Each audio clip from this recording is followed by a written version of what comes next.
చూస్తున్నారు MF4 TV. Nellore Lok Sabha రాజ్యసభలో వక్ఫ్ సవరణ చట్టాన్ని రాజ్యాంగ విరుద్దంగా ముస్లింల మనోభావాలను దెబ్బతీసే విధంగా ప్రవేశపెట్టి ఆమోదం తెలిపిన బీజేపీ, టీడీపీ, జనసేన వాటికి మద్దతుగా నిలిచిన మతతత్వ పార్టీలకు ప్రజలు ఖచ్చితంగా బుద్ది చెప్తారని వైఎస్సార్ కాంగ్రెస్ పార్టీ మైనార్టీ విభాగం రాష్ట అధ్యకుడు సయ్యద్ హంజా హుస్సేని అన్నారు. నెల్లూరులోని వైసీపీ జిల్లా మైనార్టీ కార్యాలయం నందు జిల్లా అధ్యకులు షేక్ సిద్ది ఆధ్వర్యంలో జరిగిన మీడియా సమావేశం నందు నాయకులు సయ్యద్ హంజా హుస్సేని, షేక్ సిద్దిక్, సయ్యద్ సలీంలు మాట్లాడుతూ వక్ఫ్ భూములను అన్యాక్రాంతం చేయడం కోసం నల్ల చట్టాన్ని ప్రవేశపెట్టి ముస్లింలను దగా చేస్తున్న కేంద్ర రాష్ట ప్రభుత్వాలకు ప్రజలు బుద్ది చెప్పే రోజు ఎంతో దూరంలో లేదని మండిపడ్డారు. ఎవడబ్బా సొత్తు అని మీరు మా భూములను పేదలకు పంచుతామని అంటుంటే హాస్యాస్పదంగా ఉందని అన్నారు. మీ పరిపాలనలో హిందూ సోదర సోదరీమణులకే న్యాయం జరగట్లేదని, మరి ముస్లింల విద్వేషులైనటువంటి మీరు ముస్లింలకు మేలు చేస్తారంటే నమ్మే స్థితిలో ఎవరూ లేరని అన్నారు. వైఎస్సార్ కాంగ్రెస్ పార్టీ అధ్యకులు మాజీ ముఖ్యమంత్రి జగన్మోహన్ రెడ్డి ఈ నల్ల చట్టానికి వ్యతిరేకంగా లోక్సభ మరియు రాజ్యసభలో తమ ఎంపీల చేత బిల్లును వ్యతిరేకించడం జరిగిందని గుర్తు చేశారు. ఇప్పటికైనా మోడీ గారు ఏదైతే ఈ నల్ల చట్టాన్ని ప్రవేశపెట్టారో దాన్ని వెంటనే వెనక్కి తీసుకోవాలని, లేదంటే దేశవ్యాప్తంగా జరిగే నిరసనలకు మీరే బాధ్యులవుతారని హెచ్చరించారు. ఈ కార్యక్రమంలో షేక్ సిద్దిక్, రాష్ట ప్రధాన కార్యదర్శి మొహమ్మద్ ఖలీల్ అహ్మద్, కార్పొరేటర్లు కలీముల్లా, సత్తార్, రాష్ట అధికార ప్రతినిధి మైనార్టీ విభాగం సయ్యద్ సలీం, జిల్లా ప్రధాన కార్యదర్శి సయ్యద్ మున్వర్, సయ్యద్ అలీం షాకీరా, షేక్ మీరా, షేక్ షంహీద్ అలీ తదితరులు పాల్గొన్నారు. అసలు వక్ఫ్ అంటే ఏంది? వక్ఫ్ అంటే దేవుని కోసం, దేవుని పేరు మీద దానం ఇచ్చేది, మళ్ళీ వాపస్ తీసుకునేది కాదు. అది ఒకసారి వక్ఫ్ ఇచ్చేస్తే దేవుని కోసం దేవుడు అమ్మగలడా ఆ ప్రాపర్టీని? ఎవరు అమ్మడానికి లేదు, కొనడానికి లేదు. దీన్నే వక్ఫ్ అంటారు. సుమారు 1000 సంవత్సరాల నుంచి కూడా ఎవరికైతే ధ్యానచింత భగవంతుని మీద ఇది ఉంటుందో దేవుని కొరకు వక్ఫ్ ఇస్తున్నారు. తమ శక్తి కొలది స్థలాలు, డబ్బులు ఏమైనా ఇవ్వచ్చు, వక్ఫ్ చేస్తున్నారు. అవి సుమారుగా అట్లట్లా మన దేశానికి 800 సంవత్సరాలు రాజులు, ముస్లిం రాజులు పరిపాలించిన సమయంలో నుంచి కూడా వక్ఫ్ వందల వేల ఎకరాలు ఇస్తూ ఈరోజు నిజమే వక్ఫ్కి 9,40,000 ఎకరాల భూమి ఉంది భారతదేశంలో. కానీ ఆ భూమి మొత్తం ఆక్రమణ గురై ఉంది. ఎవరు ఆక్రమణ చేశారు? ముస్లింలు చేశారా? ఇంకోటి చేశారా? ప్రభుత్వం ఆ భూమిని అక్వైర్ చేయాల్సిన పరిస్థితి ఉంటే చేయలేదు. ఎక్కువ శాతం సుమారు 80-90% భూమి ఆక్రమణ గురైన దరిద్రమైన పరిస్థితి ముస్లింలు ఈరోజు చేస్తూ ఉంటే దాన్ని 9,40,000 ఎకరాలు భూమి ఉంది అని కన్ను కుట్టిన తప్పుడు ప్రచారం చేస్తున్నారు.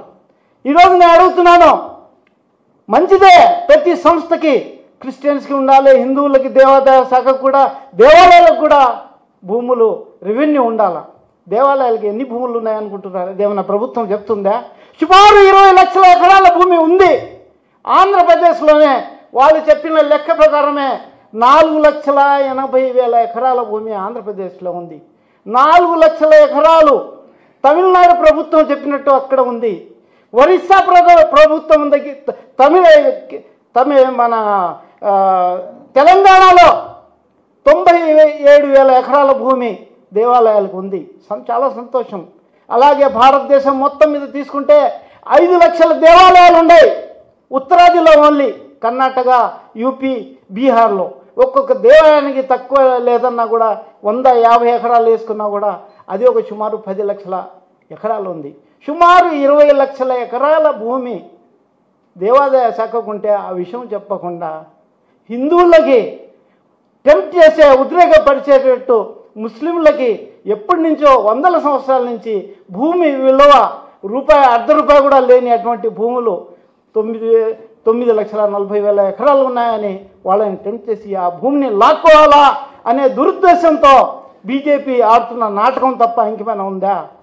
బీజేపీ ప్రభుత్వం 2019 ఇంతకుముందు కూడా 2 సార్లు భారతదేశంలో వాళ్ళు ఉన్నారు కేంద్రంలో. అప్పుడు బహుమతం వాళ్ళకు ఉంది, వేరే పార్టీలు అవసరం లేకుండా. అప్పుడు తేలేదు ఆ బిల్లు. ఇప్పుడు ఏంటంటే మేము సింగిల్గా ఎందుకు మునగాల? మాతో పాటు ఈ తెలివి లేని పార్టీలు ఉన్నాయి. తెలుగుదేశం, జనసేన, అలాగే నితిన్ కుమార్ తర్వాత అందరు పాస్వాన్ వీళ్ళందరినీ తీసుకొని వాళ్ళందరినీ కూడా ముంచుతామని చెప్పేసి వాళ్ళ తోడు తీసుకొని ముస్లింల మీద ఇటువంటి దుర్మార్గమైన రాజ్యాంగానికి వ్యతిరేకమైన చట్టాన్ని తీసుకొచ్చారు. ఇదేమైనా రాజ్యాంగబద్ధంగా ఉందా?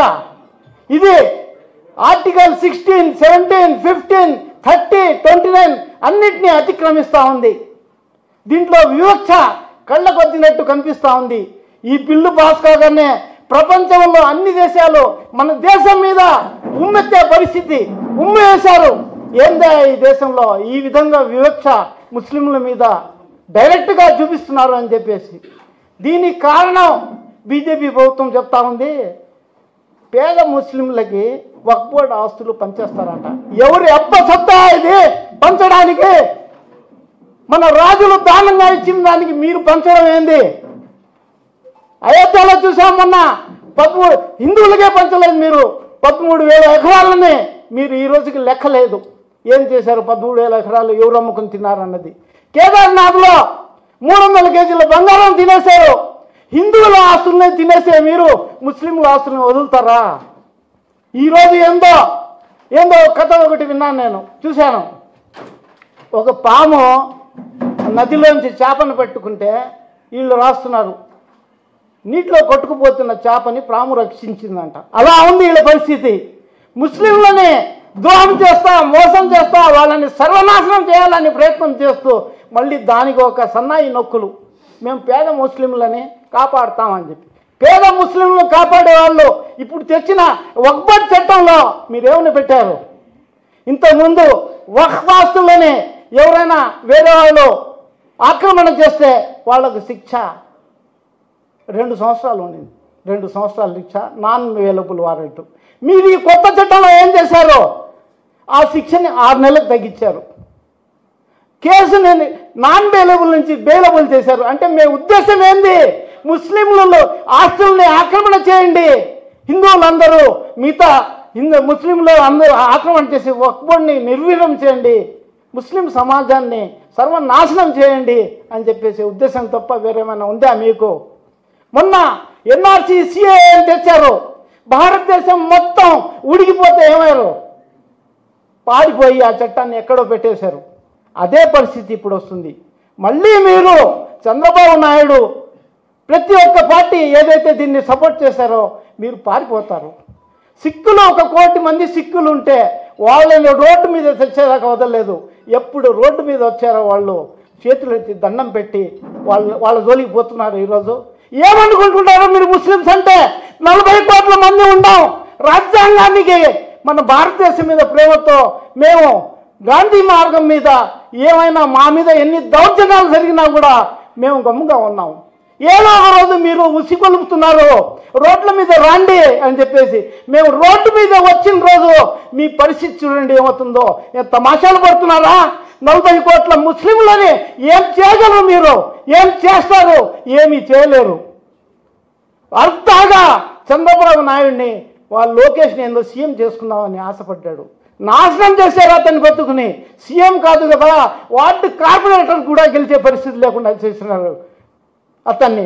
ఈ అమాయకుల్ని ఏందో చేద్దామని చెప్పేసి ఆయన పాపం వాళ్ళకి సమర్థిస్తూ వాళ్ళ సపోర్ట్ తీసుకోవాలి. సర్వనాశనం అయిపోవడం తథ్యం. ఎవరైతే ముస్లింలకు వ్యతిరేకంగా, న్యాయంగా, ధర్మానికి వ్యతిరేకంగా ఎప్పుడైతే పోతారో వాళ్ళు సర్వనాశనం కాక తప్పకుండా సర్వనాశనం అవుతారు. ఇది మంచి పద్ధతి కాదు. ఎన్నో రోజులు మీ అధికారం ఉండదు. అధికారం లేనప్పుడు మీకు అప్పుడు అర్థమవుతుంది ఏముందో. ఎన్ని దౌర్జన్యాలు, ఏ విధంగా ముస్లింలని ఉసిగొలుపుతున్నారు.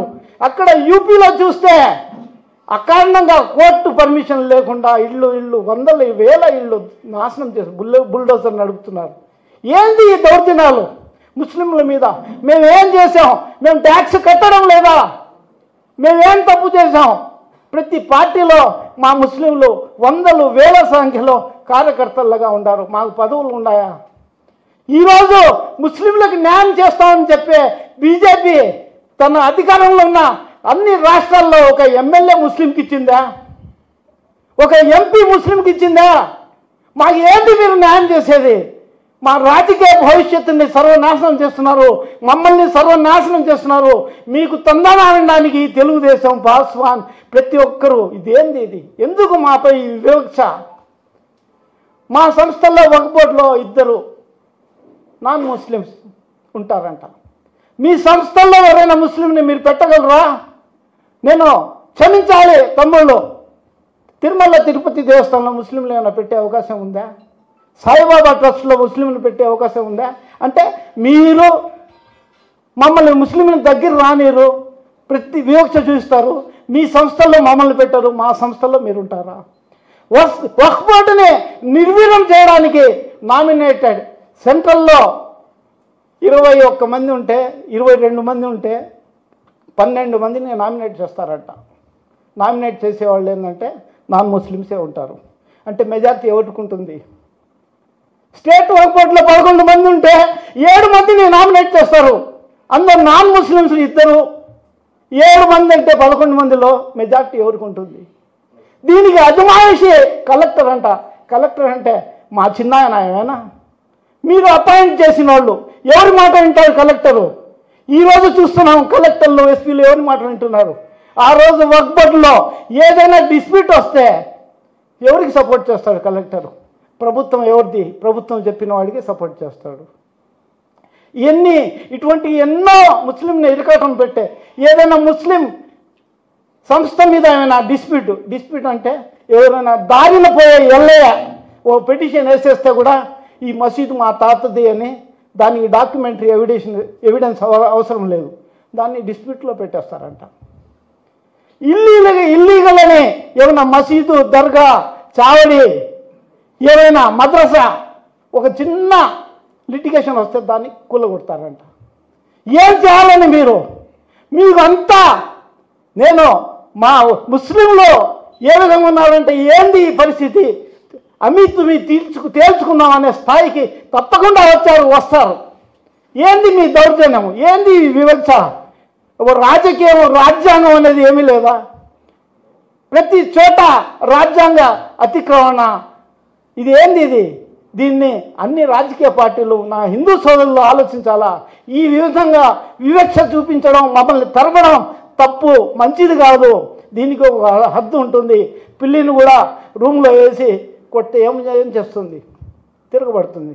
అదే జరుగుతుంది. మేము తిరగబడిన రోజు ఏమొద్దో కొంచెం మనసు పెట్టి ఆలోచించండి. మేమేమి చేత కాని వాళ్ళం కాదు. మాలో యువత ఉంది. మాలో కూడా మీలాగే మీకంటే ఎక్కువ, మీ బత్తాయిల కంటే ఎక్కువ వ్యతిరేకం ఉంది మా దగ్గర. కానీ మేము ఓర్చుకున్నాం. వందల వేల మందిని అకారణంగా చంపేస్తూ ఉంటే కూడా గమ్ముకున్నాం. మా ప్రాపర్టీస్, ఇళ్ళని బుల్డోజర్లతో నుక్కు చేస్తూ ఉంటే కూడా గమ్ముగా ఉన్నాము. ఇది మంచిది కాదు. ఈ వక్ఫ్ బిల్లుని మీరు వాపసు తీసుకోవాలా. చంద్రబాబు నాయుడు గారు, మీరు సిగ్గు లేకుండా ఏ ఒక్కడు చేయరు. మీరు ముస్లిమ్స్ అతిశక్తి కాదు, పత్రికల విలేకరులు చెప్తున్నారు. ఈసారి ఎలక్షన్లో చంద్రబాబు నాయుడికి వైఎస్ఆర్ కాంగ్రెస్ కంటే కూడా ఎక్కువ ఓట్లు వేశారు. ఎందుకు వేశారు? ముస్లిమ్స్ మీ మీద నమ్మకంతో మీరు న్యాయం ధర్మంగా పోతారు, మంచి పరిపాలన చేస్తారు, అందరినీ కలుపుకొని పోతారు అని చెప్పారు. మీరేం చెప్పారు? ముస్లిం మీద ఏమైనా ఈగ వాళ్తే కూడా ఈగని తరుముకుంటా అన్నారు. అదే తరిమింది మీరు? ఈగ కాదు, ముస్లింల మీద రక్త పిశాచుల్ని వదులుతున్నారు. మీరు లోపల నవ్వుకుంటున్నారు, వీళ్ళు నాశనం కావాలని చెప్పేసి. మీకు సపోర్ట్ చేసిన అమాయకులు ఈరోజు మొహం చూపించలేకుండా కుమిలిపోతూ ఉన్నారు కొందరు నాయకులు. అయినా కూడా ఈరోజు కూడా చంద్రబాబుని కాపాడడానికి ఎందెంతో చెప్తాడు. తప్పది. ప్రజలకందరికీ ఈరోజు అందరికీ అర్థమైపోయింది. మీ పాపం పండింది. వచ్చే ఎన్నికల్లో మీ చరిత్ర లేకుండా పోతారు మీరు. అందువల్ల ఇప్పటికైనా మునిగిపోయింది లేదు. వక్ఫ్ బిల్లుకి మీరేందంటే మీరు ఉత్తరం రాసి నేను ఉపసంహరించుకుంటున్నాను నా మద్దతుని అని చెప్పేసి చెప్పాలా. చెప్పితేనే మీ పార్టీ బతుకుతుంది. లేకపోతే మీరు తప్పకుండా ఏంటంటే ప్రజలు చెప్పు తీసుకొని కావాలనే వాడుతున్నాను, చెప్పుతో తరిమి కొట్టే రోజు వచ్చే ఎన్నికల్లో తప్పకుండా వస్తుంది.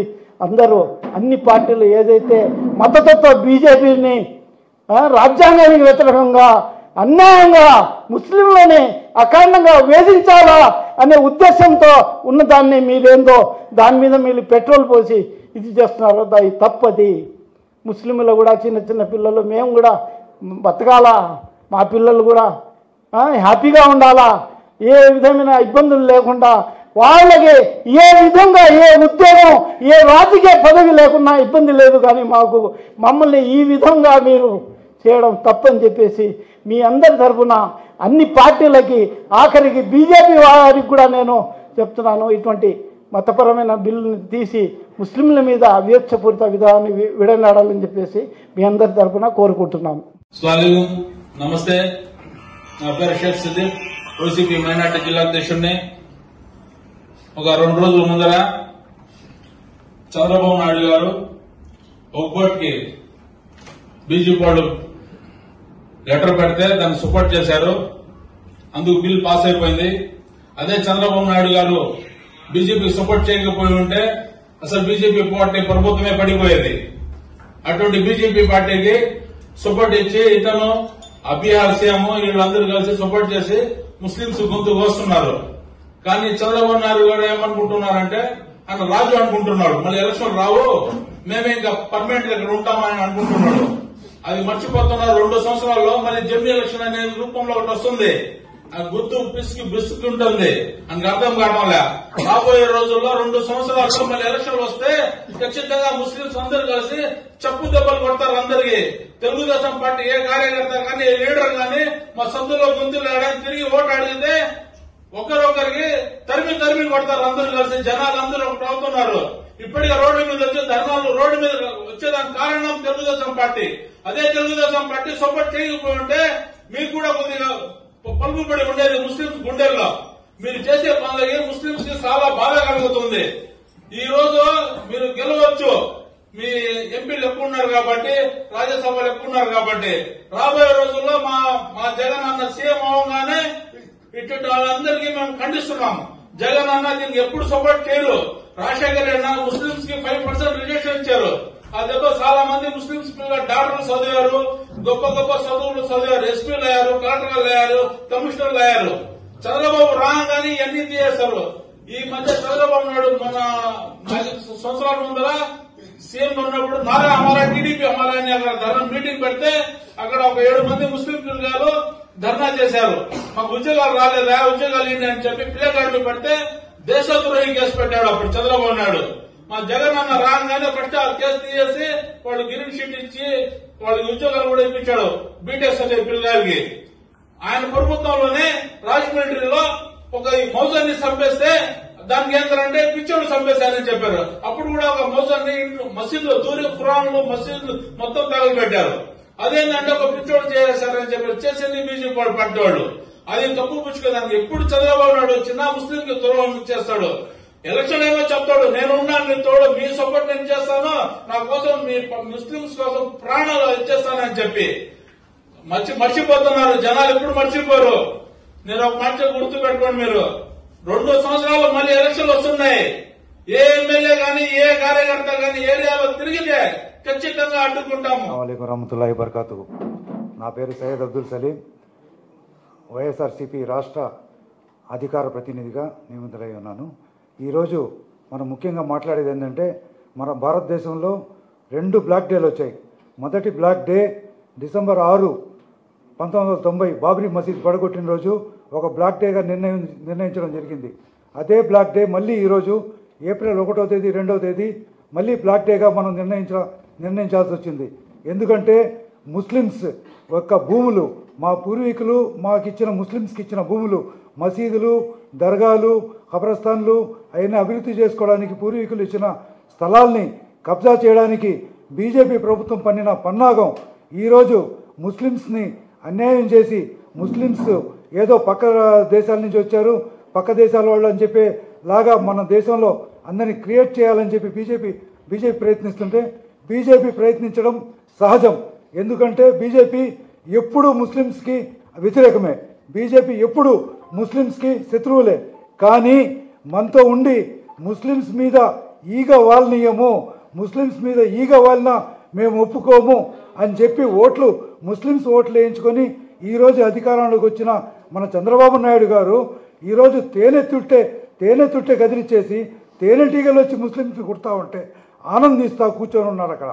ఈరోజు చంద్రబాబు నాయుడు గారు నితీష్ కుమార్ గారు కానీ వ్యతిరేకించి ఉంటే ఈ బిల్లు పాస్ అయ్యేది కాదు. వారిద్దరూ సమర్థించడం వల్ల ఈరోజు బిల్ పాస్ అయ్యి ముస్లిమ్స్కి ఇంత అన్యాయం జరిగింది. కానీ మన ముఖ్యమంత్రి, మాజీ ముఖ్యమంత్రి జగన్మోహన్ రెడ్డి గారు దానికి విప్ జారీ చేసి మరి వ్యతిరేకించారు. ఈరోజే కాదు, జగన్మోహన్ రెడ్డి గారు మొదటి నుంచి ముస్లిమ్స్ పక్షపాతి, ముస్లిమ్స్కి ఏం కావాలన్నా ముస్లిమ్స్ మంచి ఇది చూసేదానికి ఎప్పుడు ఆయన ముందుంటారు. ముస్లిమ్స్ ఈరోజు ఈ పరిస్థితి ఎదుర్కొంటున్నామంటే ఈ చంద్రబాబు నాయుడు గారి వల్లే. చంద్రబాబు నాయుడు గారు నమ్మక ద్రోహం చేశారు, ముస్లిమ్స్ని నమ్మించి ఈరోజు ద్రోహం చేశారు. కాబట్టి ఆయన్ని ప్రజలు అది గమనించాలి. చంద్రబాబు నాయుడు గారు ముస్లిమ్స్కి ఏ విధంగా ఏం చేయదలుచుకున్నారో ఆయన ఓపెన్గా చెప్పాలి. ఆయన తెలుగుదేశంలో ఉన్న మైనార్టీ నాయకులందరూ దీని గురించి ఒకసారి ఆలోచించుకొని అవగాహన చేసుకొని తెలుగుదేశం పార్టీలో ఉండాలన్నా రాజీనామా చేయాలన్నా అనేది వారి మనసుకి వారు మనస్ఫూర్తిగా ఆలోచించి నిర్ణయం తీసుకోవాలని ఈ అవకాశం ఇచ్చిన దానికి కృతజ్ఞతలు తెలుపుకుంటున్నాను.